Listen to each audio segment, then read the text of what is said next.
নমস্কার, আমি বানর বাবু আর আপনারা দেখছেন বানর নিউজ। শুনুন দাদা, আজকের খবরটা জমজমাট। আমেরিকা হঠাৎ বলছে ভারতের সামুদ্রিক মাছ আর চিংড়ি আমেরিকায় যাবে, তবে আগে ট্যাক্স দাও। মানে আগে যে জিনিসে 100 টাকা ট্যাক্স দিতে হতো, এখন সেটা 150 টাকা দিতে হবে। এবার ভেবে দেখুন কেমন গন্ডগোলটা হচ্ছে। আমেরিকা এখন 50% বেশি ট্যাক্স বসিয়েছে আমাদের সামুদ্রিক মাছ আর চিংড়ির ওপর।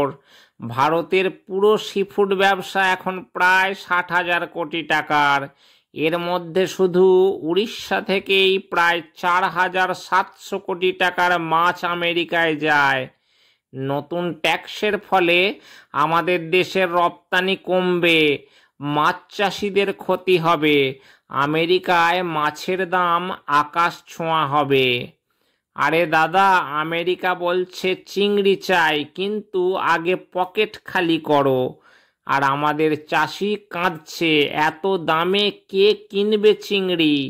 ওদিকে আমেরিকার মানুষও বলছে এখন চিংড়ি খেতে গেলে হাত কেটে যাবে। মানে দুই দিকেই কান্না। শেষে কি হবে জানেন?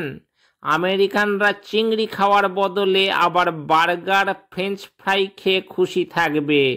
তো দাদা, ব্যাপারটা একেবারে সোজা। আমরা কম বিক্রি করব, ওরা বেশি দামে কিনবে।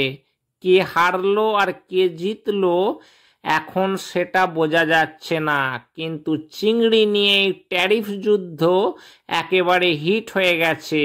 আপনার কি মনে হয়? কমেন্টে লিখে দিন। আর বানরবাবুর চ্যানেলকে সাবস্ক্রাইব করতে ভুলবেন না। আজকের মতো আমি চলি। Tata, bye bye.